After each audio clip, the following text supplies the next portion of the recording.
जय हिंद दोस्तों, स्वागत है आपका हमारे YouTube चैनल में। आज की वीडियो में हम लेकर आए हैं आपके लिए यहाँ पर हिंदी साहित्य के बहुत ही महत्वपूर्ण क्वेश्चन आंसर। तो वीडियो को पूरा अवश्य देखें।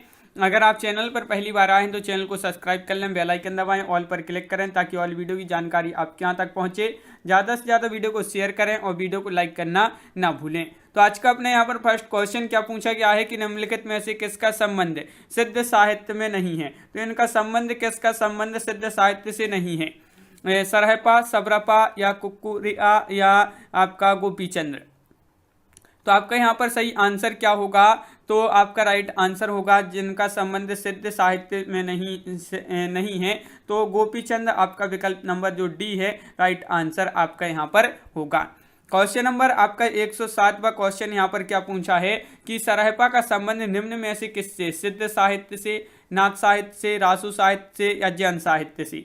क्वेश्चन नंबर 107 का आंसर बताना है। महत्वपूर्ण क्वेश्चन पूछा गया है और इसका जो सही आंसर होगा 107 का, सरहपा का संबंध जो है वह सिद्ध साहित्य से है। किससे है? सिद्ध साहित्य। विकल्प नंबर 1 आपका यहाँ पर सही आंसर है।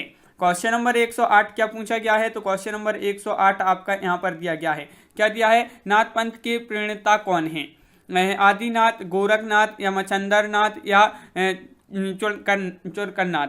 तो आपके यहाँ पर जो राइट आंसर है नाथ पंथ की प्रणेता पूछा है आपसे यहाँ पर, तो आपका यहाँ पर सही आंसर होगा। क्या होगा सही आंसर? 2010 में पीजीटी में पूछा गया क्वेश्चन है आदिनाथ। आपका यहाँ पर सही आंसर होगा आदिनाथ। आपका यहाँ पर सही आंसर है, बिल्कुल सही। विकल्प नंबर 1 राइट आंसर है। क्वेश्चन नंबर आपका 109 क्या पूछा है? गोरखनाथ के गुरु का नाम बताओ। मच्छेंद्रनाथ है या चौरंगीनाथ है, गोपीचंद्र है या चुलकतनाथ है?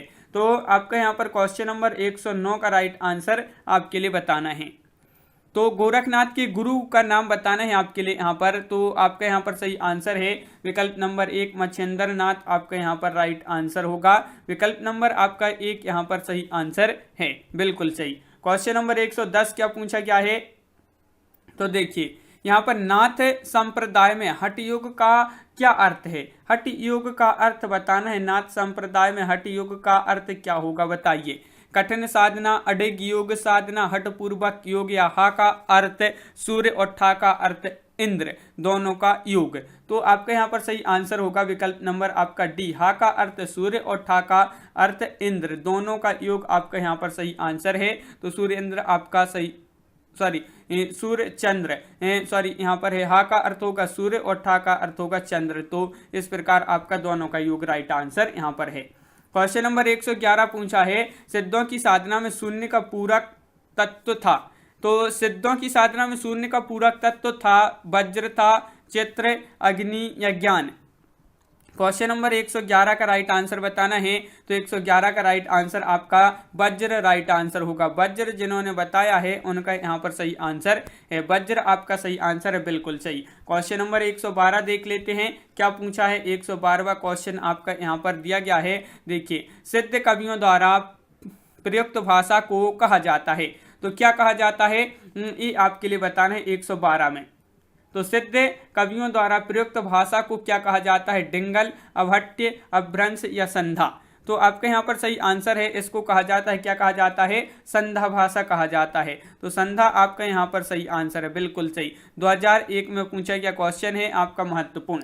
क्वेश्चन नंबर 113वां क्वेश्चन क्या पूछा गया है? तो क्वेश्चन नंबर 113 देख लेते हैं। देखिए कि निम्नलिखित में से सिद्ध साहित्य के विषय में कौन सा कथन सही नहीं है, सत्य नहीं है? तो वह आपके लिए यहाँ पर कथन का चयन करना है। क्वेश्चन नंबर 113 का आपका जो सही आंसर है कि सिद्ध साहित्य के विषय में कौन सा कथन सही नहीं है? तो आपका राइट आंसर है सिद्ध साहित्य का प्रणयन पिंगल भाषा में हुआ है। ये कथन कैसा है? सही नहीं है। तो विकल्प नंबर डी आपका यहाँ पर सही आंसर है।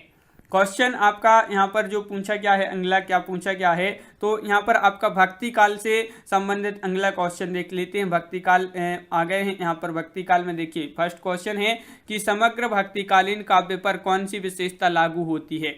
तो बताइए कौन सी विशेषता लागू होती है? तो क्वेश्चन नंबर फर्स्ट है यहाँ पर भक्ति काल का और आपका सही आंसर है यहाँ पर कि समग्र भक्तिकालीन काव्य पर कौन सी विशेषता लागू होती है? तो विकल्प number A C right answer है, अहंकार का त्याग।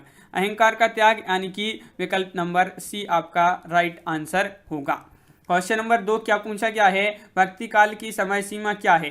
तो भक्ति काल की समय सीमा बताने हैं आपके लिए क्या है, महत्वपूर्ण क्वेश्चन पूछा गया है। 4 विकल्प आपके यहाँ पर उपलब्ध हैं और क्वेश्चन नंबर 2 का आपका जो सही आंसर होगा कि भक्ति काल की समय सीमा क्या है, तो आपका विकल्प नंबर डी राइट आंसर है। उपरोक्त में से कोई नहीं, उपरोक्त में से कोई नहीं आपका सही आंसर है। देखिए हिंदी साहित्य में भक्ति काल का समय विक्रम संवत 1375 से जो है 1700 तक माना जाता है। और यहाँ पर आपका अगला क्वेश्चन क्या पूछा है, देखिए यहाँ पर ये रहा कि आपका अगला क्वेश्चन है संवत 1375 से 1700 तक के साहित्य में कौन सी भावधारा परिलक्षित होती है। तो श्रृंगारिकता, रीति, वीरता या भक्ति। तो आपका यहाँ पर सही आंसर है, यहाँ पर भक्ति राइट आंसर है। अभी पढ़ा भक्ति, आपका डी राइट आंसर है, तो बिल्कुल सही। अगला क्वेश्चन क्या पूछा है, क्वेश्चन नंबर 4 देख लेते हैं। भक्ति के स्रोत को दक्षिण से उत्तर भारत में प्रसारित होने के सिद्धांत का समर्थन करने वाले विद्वान हैं। तो भक्ति के स्रोत को दक्षिण से उत्तर भारत में प्रसारित होने के सिद्धांत का समर्थन करने वाले जो विद्वान हैं, गिरीशन, आचार्य रामचंद्र शुक्ल, हजारी प्रसाद द्विवेदी या जयशंकर प्रसाद। तो वह विद्वान है कौन, आचार्य रामचंद्र शुक्ल। शुक्ल आपका यहाँ पर सही आंसर है, शुक्ल जी थे। तो आपका यहाँ पर विकल्प नंबर सी राइट आंसर है। क्वेश्चन नंबर 5 आपसे यहाँ पर क्या पूछा गया है, तो वह देख लेते हैं। यहाँ पर दिया गया है क्वेश्चन नंबर 5, तो देखिए क्या है, ये रहा आपका क्वेश्चन नंबर 5। देखिए हिंदी का भक्ति काल बाहरी आक्रमण की प्रतिक्रिया है, यह कथन निम्नलिखित में से किस विद्वान का है। तो क्वेश्चन नंबर 5 का आंसर बताइए, ये कथन बताना है किस विद्वान का ये कथन है। तो क्वेश्चन नंबर 5 का आपका जो राइट आंसर होगा बताइए। महत्वपूर्ण क्वेश्चन है क्वेश्चन नंबर 5, विकल्प नंबर सी राइट आंसर है। रामचंद्र शुक्ल आपका सही आंसर है, बिल्कुल सही। रामचंद्र शुक्ल जिन्होंने बताया है, विकल्प नंबर सी आपका सही आंसर यहाँ पर है। क्वेश्चन नंबर 6 क्या पूछा गया है कि रामानुजाचार्य ने किस दर्शन का प्रतिपादन किया है। तो वह दर्शन बताना है, कौन सा वह दर्शन है जिसका प्रतिपादन किया है किसने, रामानुजाचार्य ने। तो 4 विकल्प आपके यहाँ पर दिए गए हैं। क्वेश्चन नंबर है 6, महत्वपूर्ण क्वेश्चन, बताइए क्या है इसका सही आंसर। रामानुजाचार्य ने किस दर्शन का प्रतिपादन किया है, तो विशिष्टता द्वैतवाद आपका विकल्प number C right answer. 2013 TGT में ये क्वेश्चन पूछा गया है। क्वेश्चन नंबर आपका यहाँ पर जो 7 पूछा गया है, भाई क्या पूछा गया है, तो यहाँ पर देख लेते हैं। क्वेश्चन नंबर 7 आपका देखिए, विशिष्टता द्वैतवाद के प्रतिपादक कौन थी। तो अब भी पढ़ा है, कौन थे, रामानुजाचार्य आपका यहाँ पर सही आंसर होगा, बिल्कुल सही, रामानुजाचार्य विकल्प नंबर बी। अब भी पढ़ा यहाँ पर पिछले क्वेश्चन में। आलवार भक्तों की संख्या कितनी मानी गई है। तो आलवार भक्तों की संख्या बताना है कितनी मानी गई है। इनकी संख्या 4 विकल्प आपके यहाँ पर दिए गए हैं, 9, 12, 20 या 15। तो आपका यहाँ पर सही आंसर होगा, आलवार भक्तों की जो संख्या मानी गई है वह मानी गई है 12। कितनी मानी गई है, 12, यानी कि विकल्प नंबर सी आपका राइट आंसर है। क्वेश्चन नंबर आपका यहाँ पर जो अगला पूछा गया है, क्या पूछा गया है, तो यहाँ पर देख लेते हैं। क्वेश्चन नंबर 9 आपसे यहाँ पर पूछा गया है कि रामानंद खालिस्तान की शिष्य परंपरा में आते हैं। ये आपका महत्वपूर्ण क्वेश्चन है। तो रामानंद जो है, रामानंद ये खालिस्तान की शिष्य परंपरा में आते हैं। रंगाचार्य, रामानुजाचार्य, नाथमुनि या पुंडरीकाक्ष। तो 9 का आपका जो सही आंसर होगा वह आपका यहाँ पर होगा सही आंसर, रामानुजाचार्य। रामानुजाचार्य की शिष्य परंपरा में आते हैं रामानंद। तो विकल्प नंबर सी आपका सही आंसर है।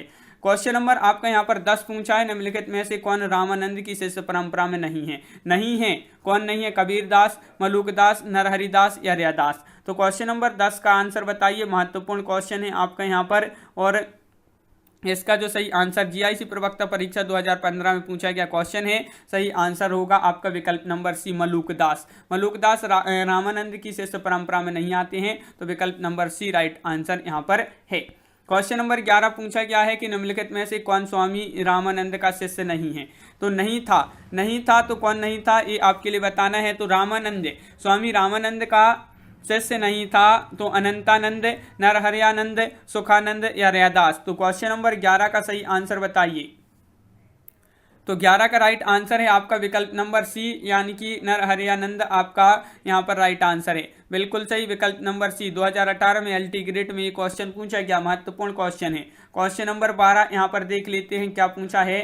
देखिए ये रहा आपका क्वेश्चन नंबर 12, टीजीटी पीजीटी 2010-2012 में पूछा गया, भक्ति काल को हिंदी काव्य का स्वर्ण युग सर्वप्रथम किसने कहा है। ये आपके लिए यहाँ पर बताना है। स्वर्ण युग किसने कहा है? तो भक्ति काल को हिंदी काव्य का स्वर्ण युग सर्वप्रथम किसने कहा है? तो आपका यहाँ पर सही आंसर है गिरिशन, रामचंद्र शुक्ल, मिश्र बंधु या आचार्य हजारी प्रसाद द्विवेदी। तो आपका सही आंसर यहाँ पर होगा विकल्प नंबर 1 यानी कि गिरिशन।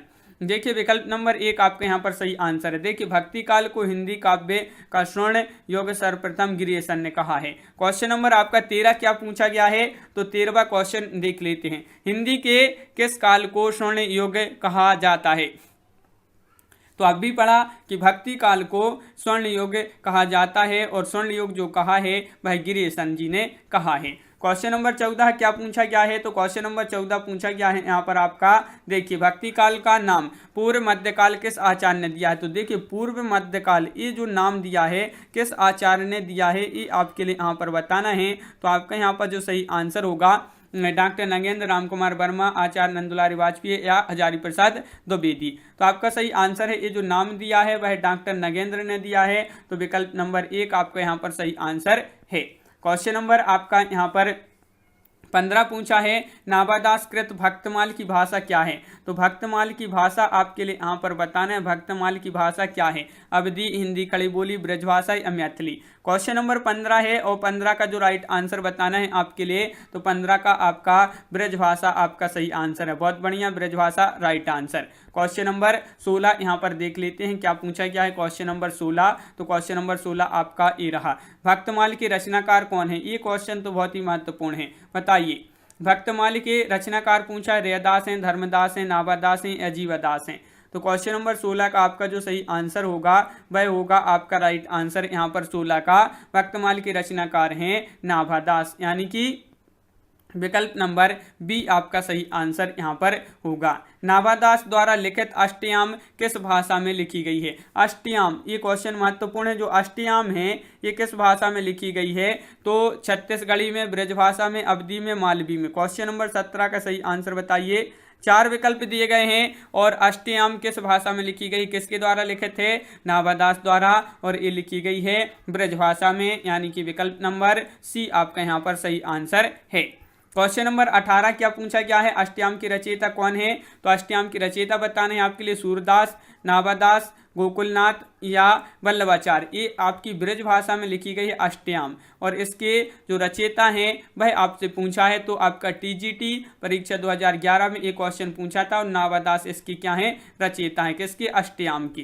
क्वेश्चन नंबर 19 क्या पूछा है? भक्तमाल के रचयिता नाभादास के गुरु का नाम था। तो भक्तमाल के रचयिता नाभादास के गुरु का नाम था नरहरि दास या विठलनाथ, वल्लभाचार्य या अग्रदास।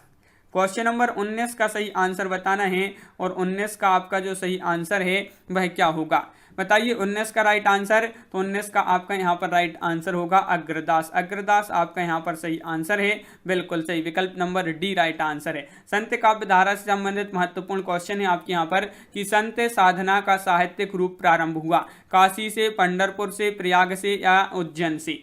तो बताइए, फर्स्ट क्वेश्चन है, महत्वपूर्ण क्वेश्चन है और इसका जो सही आंसर होगा वह आपका यहाँ पर संत साधना का साहित्यिक रूप जो प्रारंभ हुआ वह आपका पंढरपुर से प्रारंभ हुआ था। तो विकल्प नंबर सी आपका यहाँ पर सही आंसर है, बिल्कुल सही, विकल्प नंबर सी आपका राइट आंसर है। क्वेश्चन नंबर 2 देख लेते हैं क्या पूछा गया है। ज्ञानश्री शाखा के प्रमुख कवि हैं, तो रैदास हैं, प्रमुख के पूछा है गुरु नानक, कबीरदास या तुलसीदास। तो क्वेश्चन नंबर 2 है और ज्ञानश्री शाखा की पूछा है, तो बताइए कौन है इसके प्रमुख कवि। तो आपका यहाँ पर जो सही आंसर है वह आपका राइट आंसर कबीरदास, विकल्प नंबर बी आपका यहाँ पर सही आंसर है।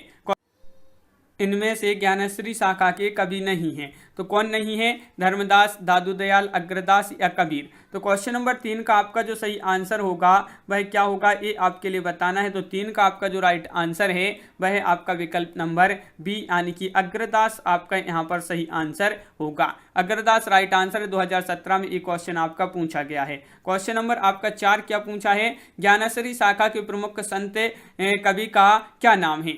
ज्ञानश्री शाखा के प्रमुख संत कवि पूछा है सूरदास, कबीरदास, चंद्रबरदाई या विद्यापति। तो क्वेश्चन नंबर 4 का राइट आंसर बताना है, महत्वपूर्ण क्वेश्चन है और आपका सही आंसर है यहाँ पर 4 का विकल्प नंबर सी, यानी कि कबीरदास आपका यहाँ पर सही आंसर होगा। क्वेश्चन नंबर 5 क्या पूछा है तो देख लेते हैं।